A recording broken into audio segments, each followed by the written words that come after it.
Hello, welcome to Biz Up Buffalo Survival Kit series. My name is David Kraus. I'm with NuLevel Strategies. Most local small businesses have been seriously impacted by the pandemic. No matter whether they're designated as essential or non-essential, many have made sweeping changes in order to sustain themselves. Maybe they cut capacity, modified how they served their customer, or cut back on the days or hours of operation. Small business owners, as opposed to larger corporate entities, are more nimble, however, which is a good thing. I'm here to talk about developing financial projections in a crisis. Going through this exercise will help you to plan, to deal with the unexpected, and for many business owners, mapping out financial projections can alleviate the anxiety that comes with uncertainty. In this session, you'll learn how to build a cash flow projection, start with a base case and add scenarios, and change your assumptions and observe the results. A few notes about these projections we'll be looking at. The figures are for a hypothetical simulated company that was negatively impacted by the pandemic. Multiple scenarios will be explored in this session with assumptions that are both realistic yet simplifying. And the projections themselves do not represent formal business, financial, tax, or legal advice. We'll look at various scenarios in this session, but fall into one of two camps, a quick recovery or a moderate long recovery.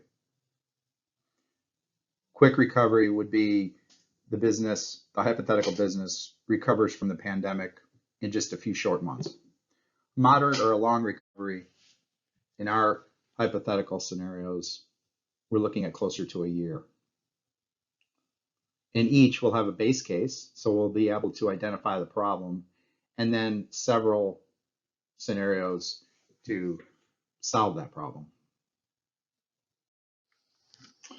Let's take a minute to look at the layout of the spreadsheet of the cash flow projection. In column A, we have the item that's being tallied in the spreadsheet. So starting in the upper left, you have a beginning cash figure, and these are months across the columns. And you'll see in orange cells, months 1 through 12. So this is a 12-month cash flow projection. Down the left-hand side, beginning cash, then you have cash sales, cost of goods sold, and gross profit is the difference between those two. From that, we deduct other expenses, such as payroll, rent or mortgage, utilities, insurance, other expenses, and debt service. Other expenses would be things like travel, subscriptions, supplies. Then the total of other expenses is deducted from the gross profit for the month, and ending cash is the result. Now, the blue cells represent the base case. That's the hypothetical company before the pandemic took hold and the business suffered. So you can see from the base case, this company on a monthly basis was cash flow positive to the tune of $50 a month. Now the projections that we lay out here under the quick recovery scenario indicate that in month 4, the cash sales return to where they were. So this business has a rough 3 months, but in month 4, it is again making $8,500 a month in sales.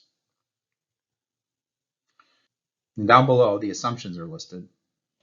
And these assumptions will hold true for all of our scenarios tonight in terms of the base case. Cost of goods sold is assumed to be 50%. Payroll is intended to include the owner's share. And whenever you see the blue cells in these scenarios, that's when sales return to full, normal, or 100%. Now, the problem that you identify with an analysis like this is how large does that cash hole get at the end of month 3 due to the reduction in sales, all other things equal, this business would have a $5,788 cash problem. So we're trying to solve that problem. Possible ways to manage that problem, that deficit, cost reductions, including layoffs, payment deferrals, drawing on savings, or a short-term loan. And lastly, the month-to-month cash flow projections, each month's ending cash becomes the following month's beginning cash. So the figures kind of snake through the entire spreadsheet, column by column. This is a quick recovery. The management acts with a PPP loan, but no forgiveness on the loan. Now, why would I have no forgiveness on the loan if one of the basic benefits of the PPP program is a forgiven loan, which becomes a grant? Well, I wanted to point out the cost of financing. And this is what we'll call cheap money at a low interest rate. So a $6,000 1% loan with payments deferred and no accrued interest for the first 6 months results in months 7 through 12 debt service of $336 a month, as you can see. But in this scenario, the actions taken, securing a PPP loan of $6,000 in red at the beginning of month 1, that solved the problem.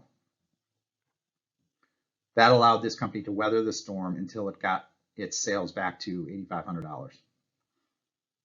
At the end of the 12 months, the balance on this loan is a little over $4,000. Now with the PPP loan, if you're trying for forgiveness, well, you maintain payroll at full. So you'll see the payroll expense hasn't changed in those 3 slow months. This is the same quick recovery PPP loan, but the loan is forgiven. This is the same scenario as the prior slide, same set of numbers, with the exception of the debt service, which has been removed. And you can see you're over the hump in this example. So with no debt, this company has a healthier balance sheet. Now on a moderate to long recovery scenario, first thing you'll notice is the blue cells are moved all the way out to month 11. So we're assuming a year, close to a year, until the company's sales get back to where they were in the base case, pre-pandemic. It's the same $102,000 annual cash sale company. How big is the problem in this scenario? Well, it becomes an a little over $18,000 cash hole problem. So that is the problem you're trying to address. And that is because sales take a hit, but it takes nearly a year for the sales to climb back to where they were. Moderate to long recovery. This is one possible solution. This company used a credit card as a line of credit. This may be an easy solution, but cost of doing that in terms of the interest rate and the payments is greater than in other scenarios. We assume fairly standard, even conservative terms on the credit card, as shown below, and under the assumptions and management actions taken. The anticipated payments on those credit card on the debt service line start out at $61 a month in month 1. By the end of the 12 months, this company is spending $239 to service that line of credit, that credit card balance. And the balance on the credit card would be close to $12,000. One thing to notice here is that the 2 green cells, the debt service in month 12, $239 a month, it's almost 5 times greater than the free cash flow that this company sees in a base case scenario pre-pandemic. So that's a fairly significant difference. And the hole, this cash hole that the line of credit on the credit card solved, it's still going to be growing deeper because the difference in the debt service and the free cash flow monthly basis. The draws on the credit card are shown in row 3 in the gray cells. Now, a more standard financing arrangement would be a standard line of credit. In this scenario, we're assuming far more reasonable terms of a 9% interest rate. And the draws on that line of credit are shown in row 3. The difference here is that the line of credit balance, whereas it's similar to the credit card balance at the end of the year, it's about $11,350. The debt service is almost manageable, meaning it's close, very close to that free cash flow number. Much less onerous terms. Now, there are other actions that are taken here. Reduce labor expense for the 3-month slow period and bring it back somewhat for months 4 through 10. Finally, at month 11, sales are at 100%. The payroll expense is back to full, so everybody's brought back by then. The reduction in other expenses, 90% for the first 6 months and 25% for the subsequent months until sales are returned to full base case numbers. This is a better scenario than the credit card as a line of credit, but obviously not as good as others, like this one.